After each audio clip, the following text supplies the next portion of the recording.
na sa totoong buhay pa din yung ganda-ganda lang. Si Jill. Yun. Ano nga yung pangalan ng ka-org natin dati? Yung mabaho yung bibig? Si Oliver? Hindi. Naalala mo yung birthday niya. Ako yung may dala ng cake niya. Tapos pag-blow niya ng candle, naamoy ko talaga. Tapos sabi ko, alam ko yung winish mo, mouthwash. Si Michael? Yun! Friend, ba't ang pangit na ugali mo pag may nakakalimutan ka? Ay, Mare, mga anak ko nga pala. Mag-hello Hello. kayo sa Tita Virginia. Ang ganda naman nila. Siguro yung nakapula yung ate, no? Hala, paano niyo po nalaman? Usually kasi kung sino yung pandak sa magkakapatid, siya yung mas matanda. Ay, oo nga, siya nga yung pinakamaliit sa kanila. Ganon din sa pamilya ko. Mas matangkad ka sa ate mo. Hala ate, pandak ka daw. Narinig ko. Pero ako yung pinakamatangkad sa kanila. Hi, Be. Invite sana kita sa binyag ng anak ko this weekend. Ha? Ba't niya ako i-invite? Ang tagal na namin hindi nag-uusap. Tsaka weekend, pahinga ko yun. Ay, hindi ko na lang isisin yung message para kunwari hindi. Oh my God! Oh my God! Na-open ko yung message. Ano sasabihin ko? Oh, Waki naman. Oh, mga ninong-ninang. Closer kay mami at saka daddy. Okay? Waki ha? 1, 2, 3. Waki! Oh, ayun.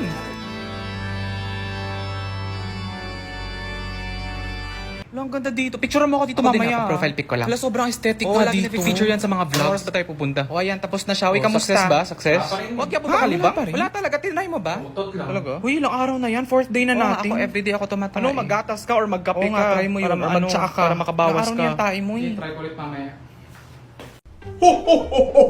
Merry Christmas! Ba't ang dilim? Ay, saan taan dito ka pala? Anong klaseng bahay ito? Walang decorations, walang pailaw. Ano? Hindi na ba ako importante sa inyo? Galit ka ba? Oh, ba't nakapantulog ka na? Oh, 10:30 pa lang ah. Alas 12 yung Pasko. Ah, hindi. Nagsimba naman kami kanina as a family. Tapos nag-alarm kami lahat ng 12 para batiin yung each other. Ano ba yan? O kita nyo nga itong bahay ninyo. Walang kabuhay-buhay. Wala man lang pailaw. KJ naman ang pamilya ninyo.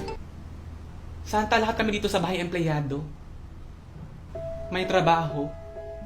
Araw-araw kami gumigising at buong araw kami nakatapat sa laptop na dextrose kasi yun lang naman yung kaibigay ng kumpanya. Uuwi pa kami sa kasagsagan ng traffic. Pagdating ng bahay, pagod na kaming lahat pero kailangan pa rin namin magluto, kumain, maghugas ng plato, pamalansya ng uniformeng gagamitin namin kinabukasan kasi wala naman kaming katulong. Buong taon di kami nakikipagplastikan sa mga workmates namin chismosa. Idagdag mo pa ang mga boss na laging wala sa office pero kung makautos wagas.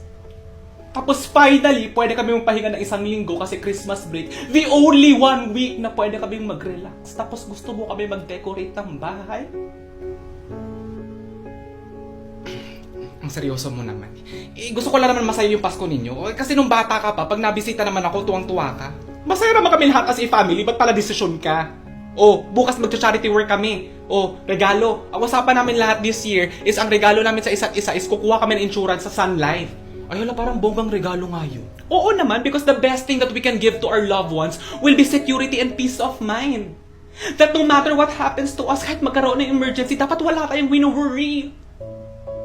Oo nga, no, kung iisipin mo, parang magandang pangregalo nga siya sa self. Kasi habang tumatagal, mas nagiging importante siya sa'yo. True! Because getting yourself an insurance is a gift to yourself and in the future, a gift to your loved ones as well. It's a gift that keeps on giving. Kaya naman, para sa mga nagmamahal dyan, or para sa inyong malalamig ang Pasko, call Sun Life and meet your partner in life now! Oh, adulting ka na talaga, Chani. Nakaka-proud. Oh, okay ka na. Hindi ka nagalit na wala kaming decoration sa bahay. Ay, hindi na. Nadalala ako kanina. Sorry. At saka alam mo ba, parang sobrang affected ka. Hindi mo naman birthday. Ha? Hindi ka ba nakokonsensya na sobrang pabida ka tapos hindi mo naman birthday? Ano? Hindi ko naman birthday. Ba't ako pabida?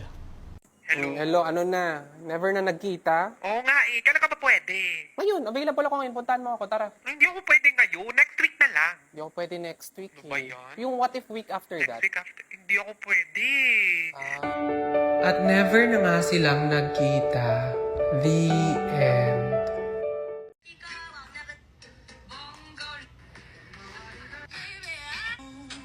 Ba't ang dami niyong pera? I thank God it's Friday! Hoy, kung makapuri ka naman sa akin. Pero thank you, Lods. Ano ka ba? Ako lang to. Wow, ang humble mo naman. Dapat nga thank God it's Sunday. Kasi araw ni Lord yung Sunday, hindi Friday. Uy, wait lang. Baka nakakalimutan nyo na may Holy Saturday din naman. At saka weekend ako, no? So ako talaga yung best day of the week. Excuse me, nasa akin yung Palm Sunday. Nasa akin ang Black Saturday. Tumigil kayo, nasa akin yung Ash Wednesday. Nasa akin rin yung Easter Sunday. Ay, nasa akin yung Monday Thursday. Ha? Ano daw? Ha? Hindi ba? Akin yung tangik. Monday kasi hindi Monday. Basta ako ang best day kasi may show na pinangalan sa akin. Nasa Netflix pa. Meron kayo nun. Ay, show lang? Ako artista. Kaya naman ang suggestion ko, dapat ang kasunod ng Tuesday ay Vargas, hindi Wednesday. Ay naku, hindi talaga. I'm the people's favorite because I'm literally in the middle of the week. Gitna yun in Tagalog. And everybody wants to be in the center. Alam mo, pabibo ka talaga. Gaya ng letter D mo sa Wednesday. Oo nga, no? Ikaw na nga yung pinakamahaba spell, nagdagdag ka pa ng useless letter. Silent D kasi yun, mga uneducated. Hello? Hi. Dito ako sa baba. Oo. Hindi, kanina ko pa kasi kayo naririnig, no? And for me naman, there's a way na maging people's choice na walang pinipiling araw. Like me, si Yum Burger. Ay nako, correct ka dyan. Surprise, dalawa kami. And I remain as the people's choice because I'm the beefiest na paborito ng lahat. And best of all, you can have me any day. Ay, in fairness naman kay Yum Burger. Oo nga. O sige na nga, magbati-bati na tayong lahat. O sige na nga, friends na tayo kasi... Yum tayo lahat! Yum tayo lahat! Yum tayo lahat! Yum tayo lahat! Yum tayo lahat! Except ikaw Monday, hindi pa rin kita gusto. Hoy, tamad ka talaga kahit anong araw. Sinisi mo pa sa akin. Sorry po talaga ma'am, hindi kasi namin na-check agad sa kitchen eh. Kanina ba kami nag-iintay sa chop suey, tas wala pala?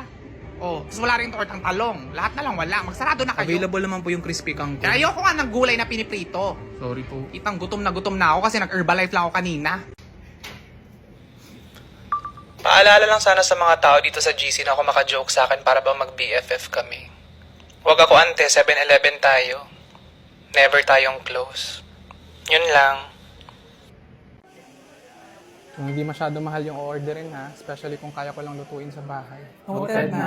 Manaman kasi, kanina pa ako tumatawag sa'yo, tapos hindi mo sinasagot Sorry yung phone. na, nasa bag ko kasi tas naka-silent. O, edi tapon mo na lang yan kung lagi nasa bag mo.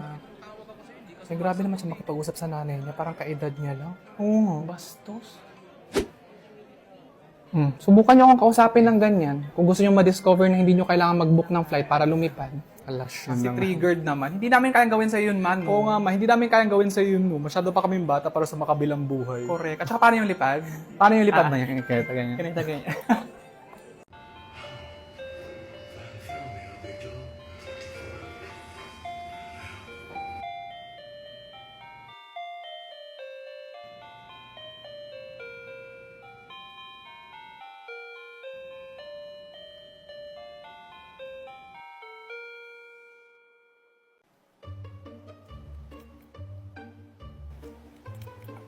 Mars? Hindi kasi naisip ko lang, no, na 'di ba aside from this one ha, matagal ka na kasi hindi nagbibigay ng regalo sa mga inaanak mo tuwing Pasko. So naisip ko lang, sobrang funny nito. As in talaga, basta naisip ko lang na what if ipunin na lang natin lahat ng regalo na hindi mo nabigay tapos ikaw na lang mag-sponsor sa cellphone ni Lovely. Kasi luma na yung kanya eh. Tapos kay Junior naman, laptop. Kasi inaanak. Oo, inaanak. Ako yung ina? Hindi. Oh, mga anak ko ba? Hindi rin. Oh, so bakit ako? Hindi thank you dito sa Jollibee ha. Oo, I'm just kidding. I'm just jolly joking. Jolly joking.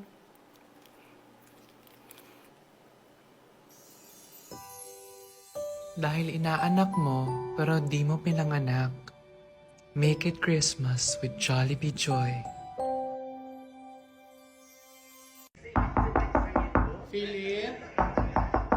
Philip, andito kami sa labas. Isusurprise ka sana namin. Ako walang tao. Hindi na yung TV. Philip? Sibuyas! Hi. Bibili ka sibuyas? Hindi, sorry. May nagpapatanong lang kung kailan daw magmumura yung mga sibuyas. Thank you. Okay na. Okay, bye. Thank you. Oh my God, finalo ako ni Miss Lani Misalucha! Okay lang ba kung bukas na lang kita fa-following? So ayun, ikaw, anong gusto mo sabihin? Hindi, wala na. Nag-usap naman na tayo in person. Sigurado ka ba may gusto ka pang sabihin? Hindi, wala na. Okay na talaga. O at least napag-usapan natin, di ba, ng personal. Correct.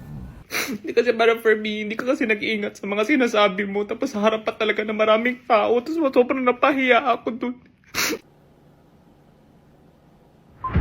Ang akin lang naman, alam mo namang insecurity ko yun, so sana hindi mo ginagawa ang punchline sa mga jokes mo.